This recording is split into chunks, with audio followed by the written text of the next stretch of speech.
Students, कैसे हैं आप सब लोग। आशा करता हूं कि आप अच्छे होंगे। I am Naveen, welcome to my YouTube channel basic maths on tips. और इस वीडियो में मैं करने वाला हूं क्लास 8 एनसीईआरटी बुक एक्सरसाइज 2.5। इसमें हम क्वेश्चन नंबर 7 से लेकर क्वेश्चन नंबर 10 तक सॉल्व करेंगे। तो चलिए स्टार्ट करते हैं। और इस चैप्टर के सभी क्वेश्चन जो हैं पहले से ही अपलोडेड हैं, तो आप उन्हें भी चेक कर सकते हैं। तो देखिए क्वेश्चन नंबर 7 में हमें दिया है कि 3 ब्रैकेट में t-3 इक्वल टू 5 2t + 1। तो सबसे पहले हम क्या करेंगे, यहाँ पर 3 को t से मल्टीप्लाई कराएंगे, फिर 3 को -3 से मल्टीप्लाई कराएंगे, इधर 5 को 2t से मल्टीप्लाई कराएंगे, फिर 5 को +1 से मल्टीप्लाई कराएंगे।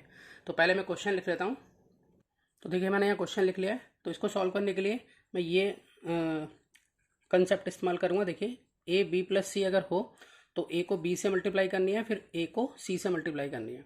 तो इसका मतलब यहाँ हो जाएगा a × b + a × c, यानी कि ab + AC, इस तरीके से।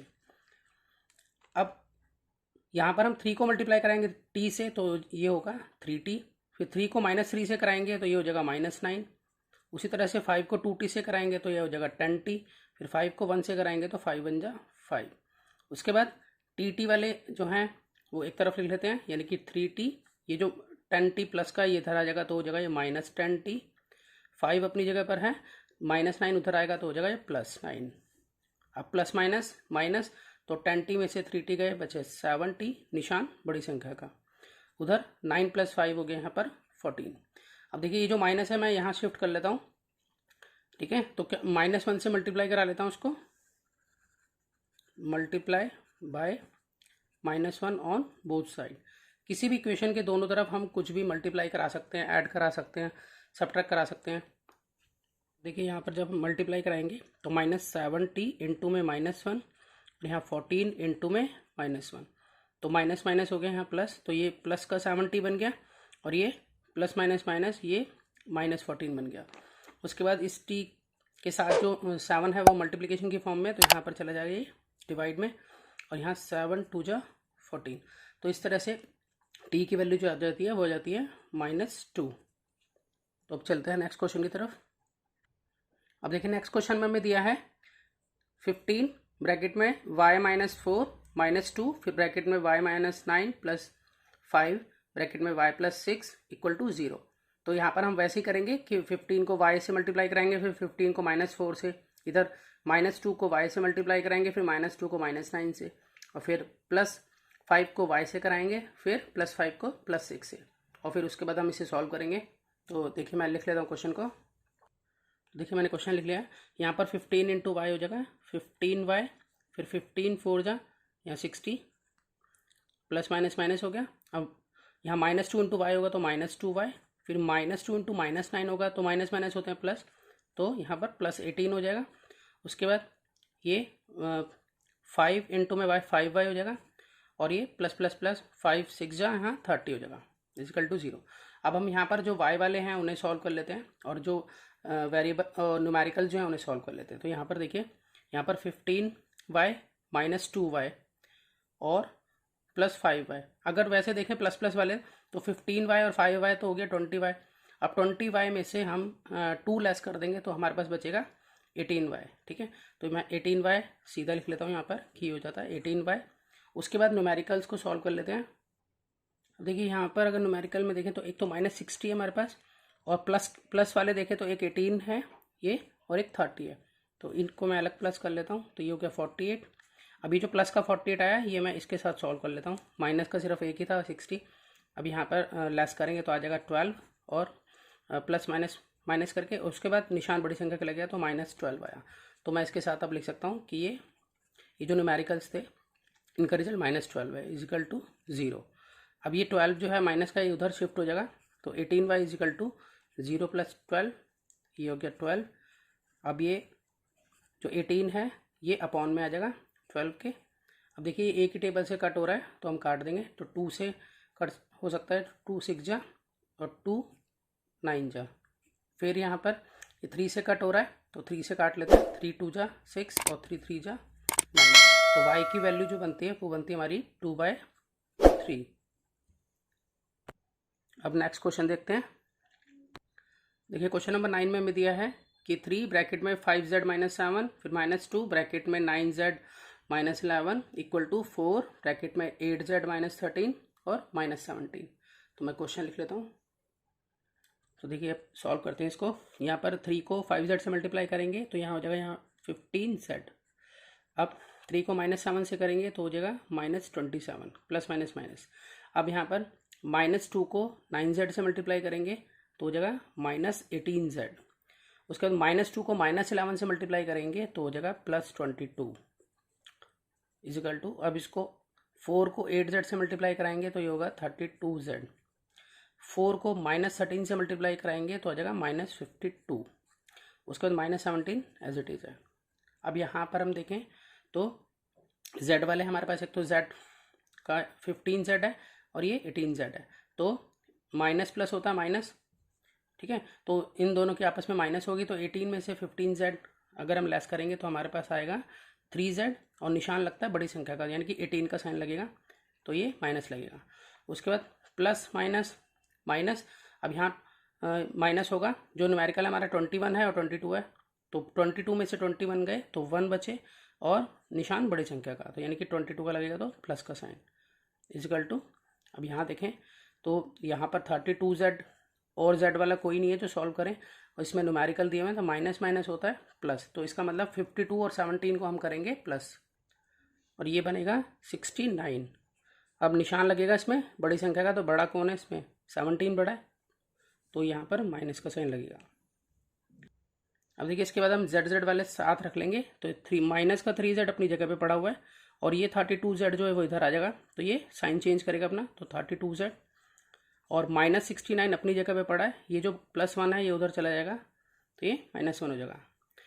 अब माइनस माइनस होता है प्लस, तो 32 + 3 यहाँ पर हो जाएगा ये 35z और निशान बड़ी संख्या का। उसी तरह से माइनस माइनस प्लस 69 और 1 हो गया 70, तो निशान बड़ी संख्या का। अब यहाँ माइनस से माइनस आप सीधा कैंसिल भी कर सकते हैं या -1 से दोनों तरफ मल्टीप्लाई करा सकते हैं, तो आप चाहें तो सीधा डायरेक्टली काट दें। मैं इसको मल्टीप्लाई करा के लिख रहा हूँ, multiply by -1 on both side. इस तरह से मैं इसके माइनस को कैंसिल कर रहा हूँ, तो -35z को करूँगा मैं -1 से मल्टीप्लाई और इधर भी करूँगा -70 को करूँगा -1 से मल्टीप्लाई, तो ये हो जाएगा 35z प्लस का और इधर हो जाएगा माइनस माइनस प्लस करके 70 प्लस का। अब उसके बाद z निकालने के लिए हम क्या करेंगे, z निकालने के लिए हम क्या करेंगे कि ये जो 35 है ये अपॉन में आ जाएगा 70 के, तो 35 की टेबल में 70 जो है वो आएगा 2 जा पे, तो 35 2 जा होता है 70, तो z की वैल्यू जो है वो क्या आ जाती है 2। तो आपको समझ में आया होगा अच्छे से। अब चलते हैं नेक्स्ट क्वेश्चन पर। देखिए क्वेश्चन नंबर 10 में हमें डेसिमल वैल्यूज़ दी हुई हैं, जैसे कि 0.25 को मल्टीप्लाई करना है हमें 4f से, फिर 0.25 को करना है -3 से, इधर 0.05 को करना है 10f से, फिर 0.05 को करना है -9 से। तो चलिए करते हैं इसको। तो देखिए जैसा कि यहाँ पर अब यहाँ पर 0.25 को 4f से मल्टीप्लाई करनी है, तो कैसे करेंगे देखिए, तो यहाँ पर मैं लिख लेता हूँ 0.25 इंटू में 4f, तो 0.25 इसका मतलब यहाँ से हटाकर मैं इसको लगा देता हूँ अपॉन में 100, क्योंकि पॉइंट के बाद यहाँ 2 वैल्यू हैं, ठीक है, तो इसलिए अपॉन में 100 लग गया। अब उसके बाद 25 को 4 से मल्टीप्लाई करूँगा तो आएगा 100 और अपॉन में भी 100 है और यहाँ f है, तो 100 से 100 ये पूरा कैंसिल हो जाता है, तो क्या बचता है, सिर्फ इन दोनों की मल्टीप्लाई करके सिर्फ बचता है मेरे पास f। या तो मैं इसको 1 लाख लिखूँ या सिर्फ f लिखूँ, कोई फ़र्क नहीं पड़ता। उसके बाद 0.25 को -3 से मल्टीप्लाई करनी है, तो 0.25 लिख लिया मैंने पहले और इसको करनी है -3 से मल्टीप्लाई, तो इसको हटा के वैसे ही यहाँ पर 2 0 लगा दी नीचे मैंने, क्योंकि पॉइंट के बाद 2 वैल्यू थी। उसके बाद 25 को -3 से मल्टीप्लाई कर लेते हैं, तो ये बन जाएगा -75 और अपॉन में है 100। इसको डेसिमल फॉर्म में कन्वर्ट करूँ तो 2 के बाद मैं पॉइंट लगा दूंगा, तो यानी कि 0.75 वो भी माइनस में। तो इस तरह से इसकी और इसकी मल्टीप्लाई करके जो है वो आ गया हमारे पास -0.75। अब देखिए अगर हम इसको सॉल्व करें 0.05 को 10 से मल्टीप्लाई करें तो कैसे करेंगे, यहाँ पे लिख लेता हूँ मैं 0.05 को अगर मैं 10 से मल्टीप्लाई करूँगा तो इसको हटा के नीचे लगाएंगे हम 100 और यहाँ एक 0 से ये एक 0 कैंसिल हो जाती है, तो यहाँ पर बचता है 5 अपॉन में 10, और 5/10 को हम कैसे लिखेंगे 0.5, एक के बाद पॉइंट लगाएंगे। तो इसी तरह से 0.05 को जब 10f से मल्टीप्लाई करेंगे तो हमारे पास ये बचता है 0.5f। अब यहाँ देखिए, यहाँ पर मैं f जो है यहाँ लिख देता हूँ, यहाँ पर इस तरह से। अब आगे देखते हैं, 0.05 को -9 से मल्टीप्लाई करनी है तो कैसे करेंगे, यहाँ नीचे मैं आपको करके दिखाता हूँ। 0.05 को हमें 9 से मल्टीप्लाई करनी है, तो यहाँ पर हटाकर 100, ठीक है। अब 5 9 जा 45 और अपॉन में है 100, तो ये हो जाएगा 0.45 इस तरीके से। तो 0.45 हो जाता है। तो मैं यहाँ पर लिख सकता हूँ कि 0.05 की -9 से मल्टीप्लाई करेंगे तो आता है 0.45। अब आगे देखिए, अब जैसे कि यहाँ पर f है, ये 0.5f है, तो मैं f के साथ में यहाँ लिख लेता हूँ माइनस का 0.5f, क्योंकि ये प्लस का इधर, ये इधर आके माइनस में ये कन्वर्ट हो गया। उसके बाद यहाँ पर है -0.45 और ये जो -0.75 था ये इधर मूव हो जाएगा, तो ये हो जाएगा प्लस का, इस तरीके से। अब देखिए, f में से 0.5f घटाना है, तो f का मतलब तो यहाँ 1 है, तो यानी कि मैं ये कह सकता हूँ, देखिए इस तरह से कि 1f में से मुझे घटाना है 0.5। अब 1 में से 0.5 कैसे घटाएंगे, तो ऐसे लिखेंगे इसको ऐसे। कहने का मतलब ये है, मैं आपको दोबारा लिख के देता हूँ।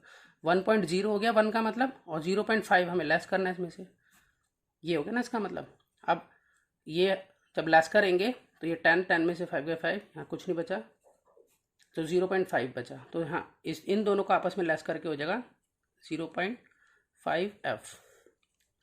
उसके बाद माइनस प्लस माइनस, अब हम इन दोनों को आपस में करेंगे माइनस, यानी कि 0.75 में से हम घटाएंगे 0.45। अब ये जो है यहाँ पर ये प्लस का है, ये माइनस का है। अब 5 में से 5 गए 0, 7 में से 4 गए 3 पॉइंट, तो ये आ जाता है हमारे पास 0.30 इस तरीके से। अब देखिए, इसमें निशान लगे बड़ी संख्या का, तो प्लस का ही लगाना पड़ेगा। अब यहाँ पर ये जो 0.5 है ये नीचे आ जाएगा इसके, तो f निकालने के लिए हम क्या करेंगे 0.30 अपॉन में 0.5। तो 0.5, अब देखो पॉइंट के बाद एक वैल्यू है, तो इस पॉइंट को हटा के ऊपर हम 10 प्लेस कर सकते हैं, और इस पॉइंट को हटा के देखिए पॉइंट के बाद 2 वैल्यू, तो नीचे 100 प्लेस कर सकते हैं। अब यहाँ पर ये 0 से ये 0 कैंसिल, और उसके बाद इस वाली 0 से ये वाली 0 कैंसिल, तो हमारे पास क्या बचता है 3/5 बचता है f की वैल्यू। अब हम डेसिमल में अगर हम इसको निकालना चाहें तो हम इसको डिवाइड कर लेते हैं। देखिए यहाँ पर डिवाइड करते हैं 3 और 5 की टेबल में पहले तो जाता ही नहीं है ये, तो 0, क्योंकि और आगे नंबर नहीं तो पॉइंट लगेगा, तो जब पॉइंट लगेगा तो यहाँ लगेगा 1 0, तो 5 6 जा 30। तो इस तरह से 0.6 जो है वो f की वैल्यू आ जाती है डेसिमल में। तो इस तरह से क्वेश्चन सॉल्व हो जाता है। तो आशा करता हूँ कि आपको ये क्वेश्चन समझ में आया होगा। तो मिलते हैं नेक्स्ट वीडियो में और नए क्वेश्चंस लेकर, और अगर आपको किसी भी तरह का कोई भी डाउट है तो आप मुझे कमेंट बॉक्स में कमेंट करें और मुझे बताएं अपनी प्रॉब्लम। तो मिलते हैं नेक्स्ट वीडियो में। Good bye.